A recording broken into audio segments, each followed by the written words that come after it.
What will she do next? The hidden plan begins, and no one is ready for it.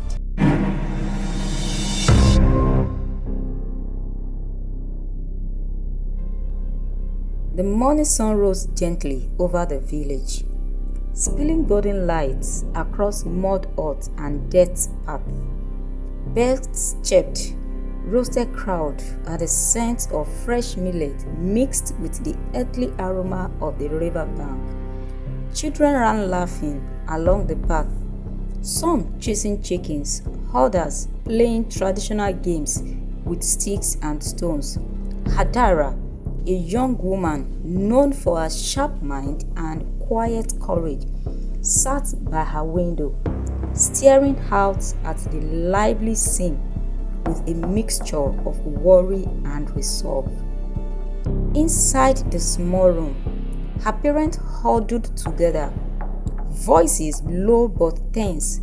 "Hadara, you must marry him," her mother said, worrying, furrowing her brow. "The chief has made it clear. It is for our family's honor."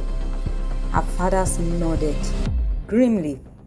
"It is not about you. It is about what the family needs."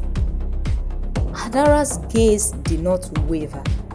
She clutched a small curved charm, a talisman from her grandmother, who had always whispered, "Wisdom is a sword sharper than the strongest warrior." She took a deep breath.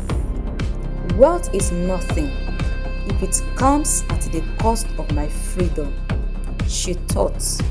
Her younger brother peeked from behind the doorway. "Are you really going to defy them?" he asked softly.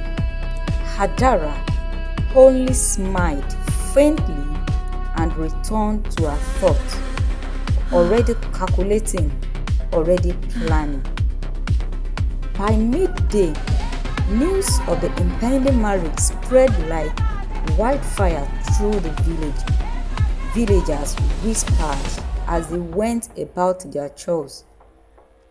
"She will have no choice but to obey," murmured one. Another added, "Let's see if her cleverness will save her this time."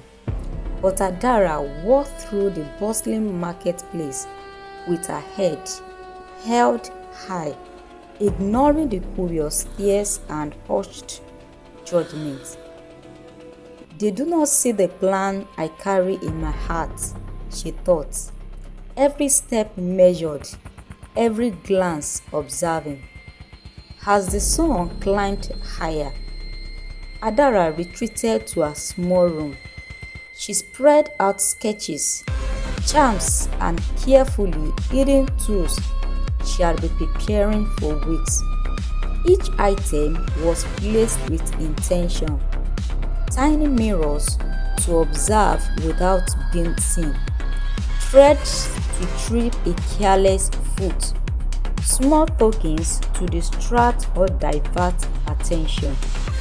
"I will not be trapped," she whispered.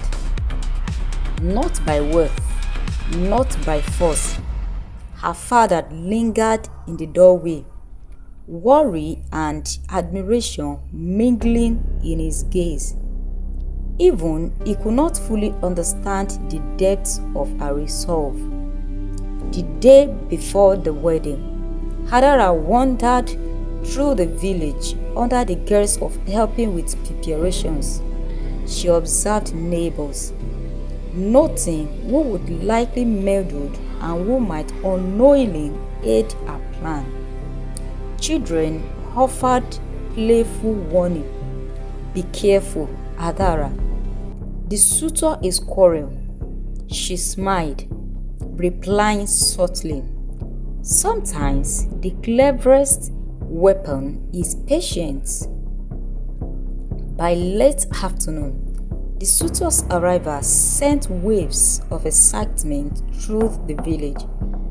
A grand carriage gleamed under the sun, horses prancing proudly.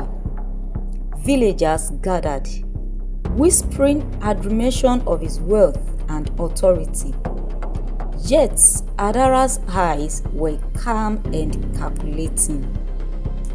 His truth-forward arrogance in every gesture. "Today you become mine," he boasted. "Obedience is all I require." Hadara's lip curved into a faint, knowing smile. "Obedience is nothing to me. The plan begins now," she thought, steadying her heartbeat. She noted his pride, his overconfidence, and the subtle sign of vanity that could be exploited. That evening brought more tension. Villagers decorated the courtyard with vibrant fabrics and fragrant flowers. Drums ready for the ceremony. Elders whispered about tradition, and children hid behind pots and benches, watching with wide eyes. Her mother's voice trembled and she said, "Please, just go through with it." Hadara merely nodded faintly, whispering, "Patience, everything is in place." As the first drumbeat echoed around the village, the procession began. Hadara moved gracefully, engaging politely, but observing every detail. Who stood where? Who whispered to whom? And how a suitor interacted with the villagers. She noted every possible advantage, storing it in her mind like precious treasure. The ceremony progressed with colorful ritual, sacred chants, the exchange of charms and blessings from the elders. Hadara remained composed, her heart steady, her eyes calculating. The suitor's arrogance was evident, yet he could not see the quiet storm building behind a calm. Throughout the evening, small, seemingly insignificant events occurred. She dropped a charm deliberately, causing a brief distraction. She whispered a cryptic phrase to a curious villager, planting seeds of doubt. A subtle gesture hinted at cleverness far beyond what anyone expected.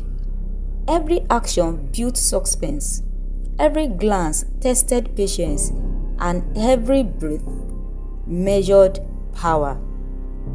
As night fell, the villagers was alive with music and dance. Yet all eyes occasionally flicked to Adara, sensing something unusual. She remained poised, her mind sharp, fully aware that the first step towards reclaiming her life had already begun.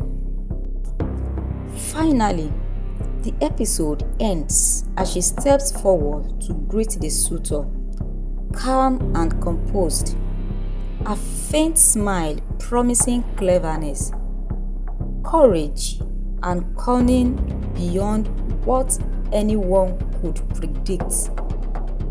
The camera lingered on her determined eyes, fading to black with the voice-over.